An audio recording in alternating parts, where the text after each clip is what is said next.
posture wasn't right. And Gerd Lindemann said, we had a guard, we liked him very much, and he gambled with us, and we gave food coupons and stuff like that. We covered for him. He liked to take a nap about every day, about 2:30 in the afternoon while we're working in the fruit trees. You know, if we saw the Jeep coming from the commandant of the camp, Sodus or whatever town, we woke him up and got him in shape. You know, they watched out for each other. There are stories of lax security. I have a quote from a guy who was 10 years old, living out by Camp Midland, Michigan. He said, one day I'm kind of watching these guys, and the guard came up and handed me his rifle and said, watch these guys for a few hours, kid, I'll be back. I'm going into town to see my girlfriend. Stuff like that.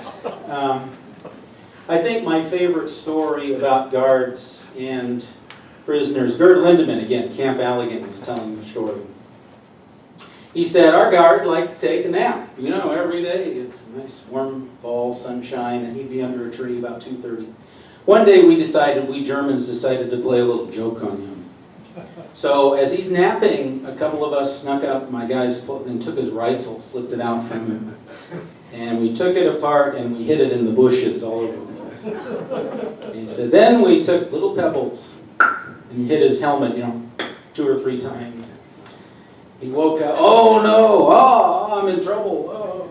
Where's my rifle? We know where your rifle is. And I guess you would call it extortion. You know, they said, you're going to get, they had all the candy bars they could eat for the next 2 months. But Lindemann said, so we gathered and we gave him back the pieces of the rifle, and he couldn't put it back together. So we did it for him. And I actually have a chapter titled, and he used this phrase, it was like Hogan's Heroes in reverse. Sergeant Schultz. This was not true all the time. There were incidents and conflicts, but for the most part, the minimum security in Michigan. What can I say? Escapes. Where are they going to go? Usually, you know, somebody would walk off a job site and they were captured within 12 hours. And wandering around, you know, they never understood the scale of the United States. There were 2 Germans who walked off a job site at, you know where there's a Lake Allegan over there in Allegan County. 2 Germans one day, they just walked off the job site and they dove into Lake Allegan and swam their heads off, you know, and they get out, they're dripping wet, exhausted. They're the state police is waiting for them, picking them up. And one of the police said, what were you guys thinking? And he said, we thought we just swam across Lake Michigan. Trying to get to Chicago, we heard there are Germans over there, you know, that will help us. So needless to say, you know, that ended. But, you know, they never understood how big the United States was. A couple of guys, one guy's walking, I'm trying to walk to South America. You know, how do you get to New York or New Orleans in the Gulf of Mexico, let alone Europe? There was one no-joke serious escape situation which made international news right in the heart of small-town Michigan, the town of Owasso, Michigan. 2 young ladies, and this gets into the fraternization situation, worked side, 2 young gals, Shirley Druce and Kitty Case, in the summer of '45, worked at the cannery in downtown Owasso, side by side with these Germans. And I've talked to women who's lady in her 80s, we used to go down to the state fairgrounds and flirt with the guys, and that one's mine, and he's cute, and I'll marry you after the war, and all that kind of thing. There was a little romance going on at this cannery with the lax security. So one day in July, by pre-arrangement, they took one of their mother's cars, which they'd kind of stolen without asking, pulled up behind the cannery. 2 German Afrika Korps guys get out and get the back seat, and they drive around all night. And they went out to a lake, and they were picked up at 7 a.m. the next day by the Shiawassee State Police. There was a manhunt. Well, these 2 Germans who tried escaping before, okay, you're done, and they sent them out to the high security place out in, I think it was Oklahoma, maybe Alabama. The girls are kind of like, well, that was fun, and we'll just be on our way. No, you're going to jail. you just helped 2 enemy combatants escape. You thought it was a lark, but they actually thought they brought in the FBI from Detroit to grill these girls, 19, 20 years old. I don't think they even knew there was a war going on, but there was. They thought for a couple of days about throwing the book at them, giving them a treason charge, which in wartime has a death penalty. I spoke at the Owasso. I'm doing a statewide tour. Owasso, Ortonville, Niles, I'm all over the state. I've been to Owasso. They're still talking about this scandal 75 years later. The 2 girls who helped the 2 Germans escape. There was a big trial. They were arraigned, a trial in federal court in Bay City, and it got international coverage. And eventually, they were both convicted by a jury, and each of them served 1 year in federal prison. And as soon as they got out, Shirley and Kitty, they moved as far away from Shiawassee County, Michigan as they possibly could. Their lives were ruined, really. And so, they were charged with conspiracy rather than treason. But this made international news, and people were reading about it. And look, what's going on in Michigan over? What's this Owasso situation over here? The prisoners were entitled to safe conditions, and this was true in the German camps and also in the Italian camps. I got to ask you, who are my people of Italian descent in the room? Someday someone will explain to me. I taught in Italy. I love Italy. What was Italy's role in World War II? They were kind of in the war and then out of the war. The Italians actually, their status changed because Italy quit the war in September of 1943. So the Italians at the state fairgrounds and at Wayne and at Fort Wayne, they suddenly were no longer technically prisoners of war. You can join Italian service units, and almost everybody volunteered to do it. But they had a lot more freedom. They got weekend passes to go around the city, as you told me, and we got somebody, I want to hear about this. They had USO-style dances for these guys. They had churches. People could invite them over for Sunday dinner and have some of Grandma's cannoli, It was a pretty good life. And I get the impression the Italians, even more than the Germans, were just happy as heck to be away from Mussolini, to be away from the war, and how well they were being treated. But I understand why, if I got a cousin over there or a brother fighting in Okinawa, I don't really like this idea. What am I reading about American girls are dating prisoner German, Italian? I don't get that. One woman put it to me this way: there was a shortage of men too during World War II. So here were some available and cute men apparently. Safe working conditions. I'm going to go to the slides here in a minute, but there was one terrible accident that happened, the worst in the entire country of the POW program. It happened near Blissfield, Michigan. Who knows where Blissfield is? Down by Adrian, east part of the state. There were guys working, doing sugar beets, and it was Halloween 1945, I believe. And they had that night they were going to go back to the camp, and they'd made homemade masks. And they had artists, and they had woodworkers and carpenters, and they had singers, and they had haberdashers. They had all kinds of very talented people. They had made masks. They were going to have a little Halloween party that night at Camp Blissfield, a tent camp where they were picking sugar beets. Well, about 4:30, the flatbed truck carrying them back to camp, crossed the tracks, and a New York Central passenger train slammed into the cab and threw men 300 feet. A couple were dragged a couple thousand feet. 16 Germans were killed, most of them instantly, and the guard from Cadillac, Michigan. And this was a trauma for the entire community because the people in that county had gotten to know these guys, and some of them were like brothers and kind of friendly. And so they went into everybody pitched in to try to help with things. People were rushed to Adrian and Toledo hospitals. Apparently the driver, he couldn't see, there was obstruction because of trees. It wasn't his fault. But they allowed these Germans to have full military honors for their deceased comrades. They flew in German flags from the quartermaster special in Philadelphia so they could drape the caskets. And so they had full military ceremony at Camp Custer, Fort Custer, with taps being played, with songs and so forth, and then a service at Blissfield where the local Lutheran and the local Catholic minister and priest came out and did a service for these guys. And those guys, I said there's not much left of the POW program. They're in Michigan. There is a section of Fort Custer National Cemetery, which I urge you to visit if you have not. Next time you're going to Kalamazoo, just turn off a 94 and go visit the Fort Custer National Cemetery. Who's been there? Quite beautiful, quite moving, and those rolling hills. If you go to a part of Section B, there are 26 headstones, kind of set off by themselves. There are 26 Germans who died while in captivity in Michigan. 16 of them were these Blissfield guys that were killed. And you can walk along and see the German names, and that's all on the same date they were killed.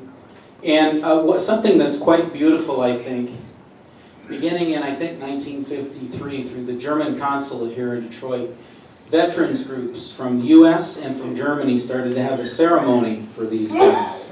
And they still do. Every November, I think it's the third Sunday of November, Volkstrauertag, the German Day of Mourning or Veterans Day. They do a ceremony, and they remember these guys, and it's sort of like the war's over, you know, we respect the civilians. I got a bunch of stories. I mean, I barely cracked the surface. I make you laugh, I make you cry. Great stories. Why don't I go to the, I hope this will work here. I'll show you some slides. These will be all from the book. Kind of walk through. I'll run through these, and then I'd like to hear people have their own stories. I know we have at least a couple people. So this is the Escanaba Daily Press. I don't know if you can darken it even further. Would that be possible? We'll go full bore there. There's a lot, yeah. Okay, that's Escanaba, which I didn't make it to, but you can see that's May of '43. The war is turning, and you can see Roosevelt and Churchill there. And what are we going to do with all these prisoners? This is Tunisia, and these are Germans in the desert out there, and you can just see there are thousands and thousands and thousands of them as far as the eye can see. Where are we going to put them? The decision was made to ship them, and that's one of the Liberty ships crossing the Atlantic. You can see it's kind of crowded. That's their little break where they get to go above deck in the middle of the day. It was an arduous journey for many of them. They arrive at New York and Boston, and this is actually Boston here. These are Afrika Korps guys being loaded onto Pullman car trains to be shipped. They don't quite know where. They're going to be sent west. And can you see the guard standing on the top of the train there? They were under pretty tight security initially, and then it kind of relaxed a bit. This is a very rough map from '44, I think, giving you the idea of the distribution across the country. And you can see Michigan got its share. It was just a small part of this larger national program, and a lot of them were initially in the South and Southwest. This is the information that you have on your handout. There's a museum in East Point, the Michigan Military and Technical Museum, which I urge you to visit. They have some artifacts, particularly from the Italians over there, Italian prisoners of war. This lists all the camps, 32 in Michigan. This is an ad from the Owasso Argus Press. Advertising if you need some help with your crops, and they did a bunch of crops, you know, whatever, onions, potatoes, peas, working in the processing plants. Farmers could get a minimum of 10. They had to apply through the county extension agency, and they worked through Michigan State, and they got their, they could get some help. This is some of these photos I took in the year 2016. That is the Naval Armory in Benton Harbor, Michigan, where the first Germans arrived in September of '43. They put them in all kinds of situations. This is a more typical tent camp, I believe. This is Midland, Michigan. And you can see it's pretty primitive. That doesn't look like a Waldorf Astoria to me, but to those guys, it was pretty good situation. They worked hard. Not much left of the camps. I was in the UP. This is a sign. I'm glad that this plaque is there because that tent camp is, that CCC camp is long gone now, I believe. But you can see it was used as for German prisoners of war. Just amazing how this global war reached into the most remote corners of the state of Michigan. I chuckle when I see a sign like this. No fraternize with prisoners of war in any way. I mean, I think the main reason I wrote the book is because people did fraternize all the time. And I think it's kind of a beautiful thing. This is Camp Owasso, which I was talking. They had a tent camp out. There's a racetrack, car auto racetrack, 5 miles west of town. Camp Owasso. And these are the Germans getting their pay coupons at the end of the week. And believe me, they're not giving them cash. I think I have, yeah, this is a pay coupon from Fort Custer. $3, I think, is it? You know, that's a lot of money. You can buy a lot of 3-2 beers with, I think, 10 cents a piece. Supposedly limit one. But this is from the museum in East Point, which I recommend. Beer. That's the canteen at Fort Custer, Germans. And they are quite happy, enjoying, and posing for that picture. I don't know what they really think of that beer, but it's better than nothing. These are Camp Custer pictures. I got some of these from Fort Custer, and I got some from the Walter Reuther archives here in Detroit, in various libraries, and I took some current ones. That's the mess table at Camp Custer, Germans. You can see their fatigues with PW. Very kind of primitive, but you know, okay. And they played cards at Fort Custer. I've discovered that all soldiers like to play cards and gamble. I guess they have a lot of free time, and they like to kill it that way. There's a ping pong table. That was one of the fancier rec areas in Michigan. Germans. Now, these guys were trained. You know, their salutes were Nazi salutes, and they did do those things, and we let them, you know. I believe most of them really they weren't hardcore Nazis. They were trained to do this, and that's a guy posing at Camp Custer with the Hitler salute. There were people who celebrated Hitler's birthday on April 20th secretly. You know, we couldn't control everything they were doing. Some of the camps had newspapers. There was some bullying that went on in the camps, but that's a picture from Camp Custer that does remind you these guys were indoctrinated and raised to be in the Fuhrer's army. Again, this is Camp Sparta. You know, how many know where Sparta, Michigan is in Kent County over north of Grand Rapids? That's an interesting place. It's orchard country, and there's an orchard grower named the Kraft family. And I quote a guy, the son of the Kraft family. They had Germans working in their fruit trees, apples, etc. And Merlin Kraft always remembered those days. He said, yeah, I worked side by side. I had a draft deferment because I'm working in the agriculture.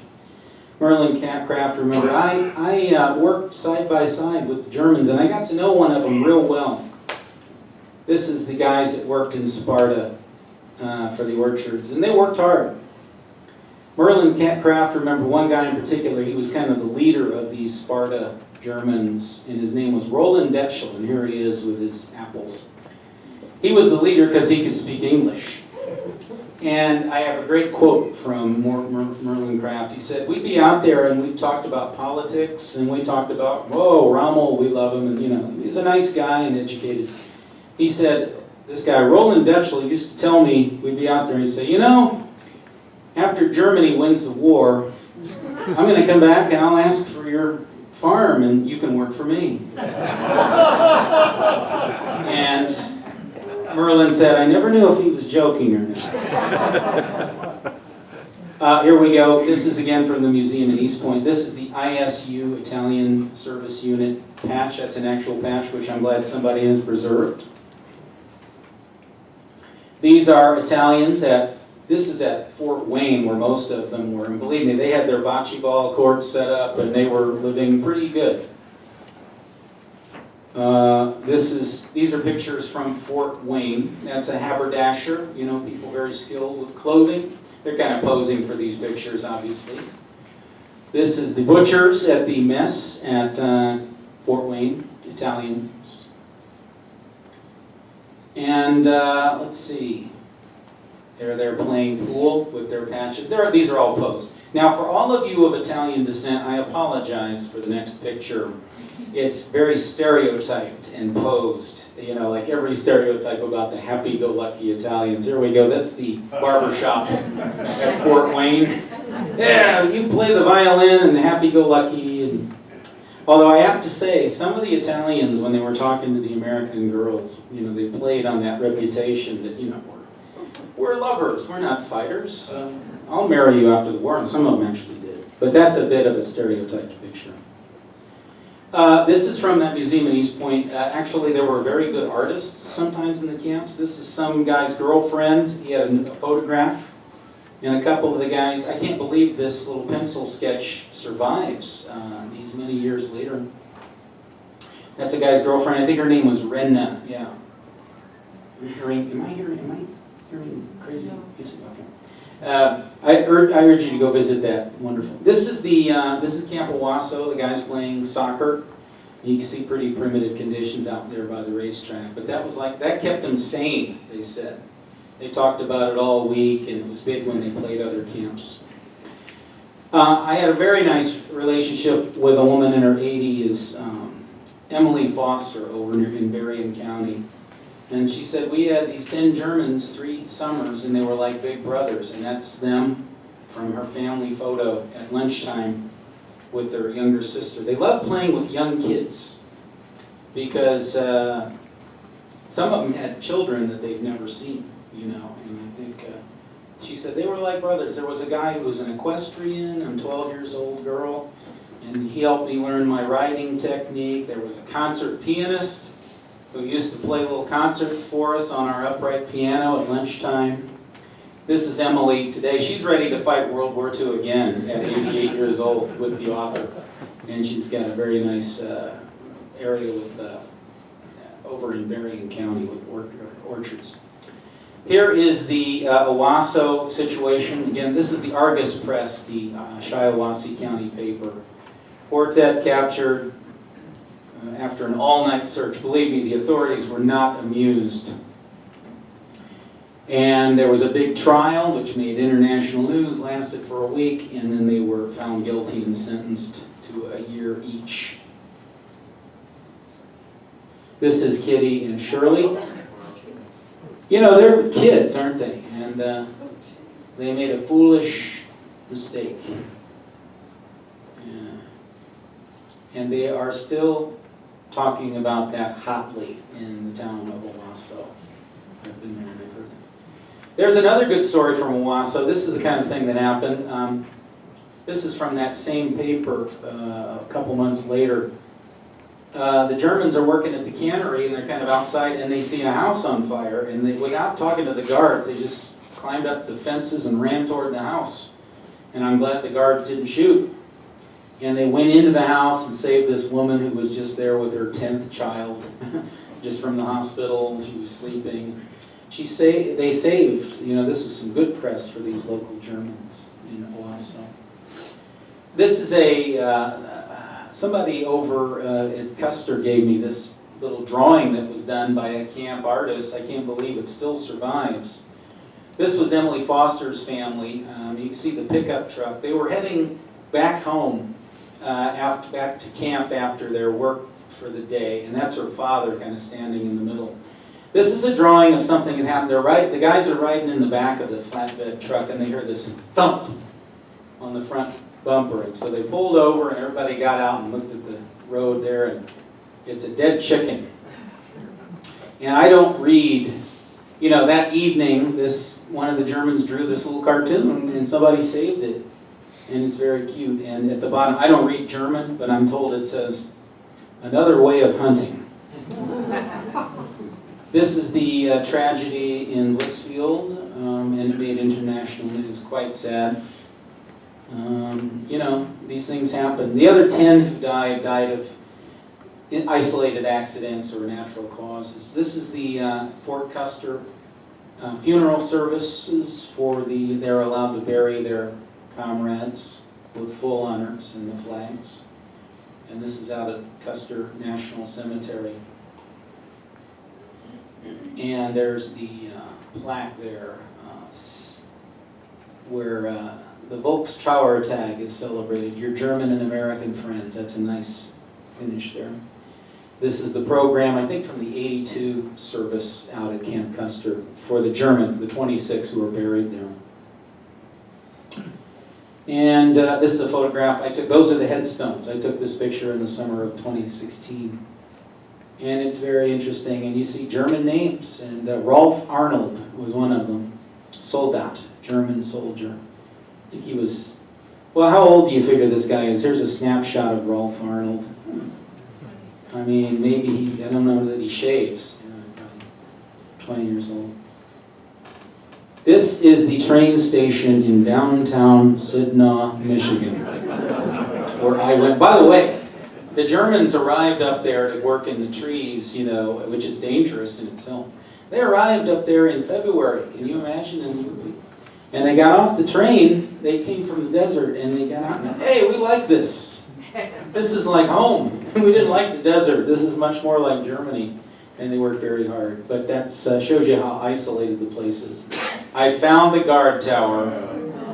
It's in two pieces. I am now told that they've raised money to try to preserve this thing and save it and put it back together. But there it is. The guard tower from the... They built that. It was part of the CCC camp up there. And that's an artifact. That's the holy grail for me. It was worth the drive. Oh yeah, this is my last one. Germfast, Michigan. I bet you nobody in this room knows where Germfast, Michigan is, right? It's a weird name for a town. I pulled into Germfast. I'm heading back to the Lower Peninsula, and I stopped off. I'd heard there was a prisoner of war camp close to there, Germans. So I pulled into town as my last day driving back, and I walked into the little store. And I said, does anybody here remember these Germans that were all around here working in the tree? Oh yeah, you know, you need to go talk to Omar down there at the city office there 2 blocks down. You better get there, he closes at noon. You got about 10 minutes. So I went over. Omar's about 85. And he welcomed me, and he bent my ear for the entire afternoon about the Germans, about the town of Germfast, Michigan, comes from the first 8 initials of the founders of the town. It's an odd name for a town. But I'll end with it. Germfast is interesting because not only were there German prisoner of war camps, but there was a CO camp. You know what a CO is? A conscientious objector. These are guys, and there were not many of them in World War II, but for religious reasons or whatever, they said, we don't want to fight. And they convinced their draft board, so they got to do, quote, alternative service, and they were sent to camps around the country. There was one right at Germfast, Michigan, and this was for the guys who were behaving badly. These were the problem cases. So pretty much, where can we send these guys? How about northern UP? You know, we'll send them up to Germfast, Michigan. There was a conscientious objectors camp there, and I asked Omar about it, and he still hates those guys. And so does the whole town. You know, I took this picture of.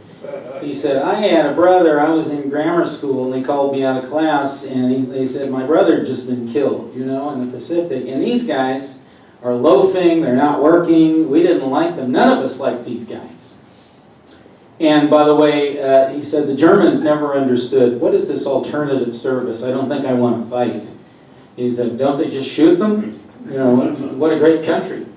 Well, the climax of this story, and he remembered it for me, it's a very upside-down situation. There was a soccer game on a Sunday in December, and it's a pretty cold time, between Camp Otrain, which is right up there, Germans, very good at soccer, playing the CO Bombers. The conscientious objectors had a little team, and I guess that's an ironic name. And the whole town, the whole county turned out to watch this soccer match between these German prisoners on the one side and the American conscientious objectors, and they told me the town was rooting for the Germans. And I thought, wow, that's pretty upside down, right in the middle of World War II. So maybe if we turn the lights on, I'd like to hear from people. I know, Peggy, did you want to say something? I'll hold the microphone. Tell us your little example or your memory from Ionia. I lived out in the rural part of Ionia County, Lake Odessa was where Yeah. the prisoners were. Camp Odessa. And they would come by in the morning in an open air truck. And they were singing. My father said they're singing in German. I don't know if he really knew they were or not. But then about 30 years later, I happened to be home and I picked up the local newspaper. And there was a letter in there from one of the prisoners. And he had been assigned to a farm. Yes. This one man began this farmer's kid. And they became very good friends, and he was writing to the Italian County paper to say that he was bringing his wife back to visit with his farm family and how. And yeah, they kept in touch and they came back to visit. Many of them became American citizens ultimately. But I don't know a lot of guys, Americans, say, I want to go back where that stalag was. I want to take my family, you know, or in Japan or something. That's a beautiful story from Ionia. I'm saving you guys. You're the climax here. Anybody else got memories or stories, or how did you know? How did you guys know about this POWs in Michigan system? Yeah. Do you want me to say that? Please, go ahead. Introduce yourself. Well, my name's Andrew Terry, and I don't really do much public speaking. You're doing good. Maybe at some point I will. And I'll keep it short because I know everyone else has a much more interesting story than I do. My story was basically told to me through my mother, Margaret Terry, my uncles, Robert and Joseph Terry, Rosso, and the rest of my family. And I just wanted to basically say thank you for everybody who's not here, who can't be here. And it's just a really amazing night. And that's all I really have to say. Thank you. Thank you. Yeah. You know, I tell my students history is much more interesting than fiction. And that's the kind of thing. Anybody else? I'm holding you guys off. You got to start. Yeah, that's something. Go ahead. If I can answer it, you can ask it. Well, from your description, it seems to me that the vetting process in Europe that decided who could come here and who couldn't, I don't mean to be unpolitical here, but that vetting process seemed to have worked. By us? Well, Who you talking about? You were saying Who that, vetting who? well, not all prisoners came here. No. And some were selected to come here. Yeah. And that's what I'm calling the vetting. So how did that selection work? Who did it? How did they know what papers? How quickly did they do it? In other words, it seemed to me like a pretty successful process, and I wonder what it was. It was a continual process. The War Department did a pretty good job. They checked on people's backgrounds, and if anybody misbehaved in any way, they were maybe not going to be brought over here.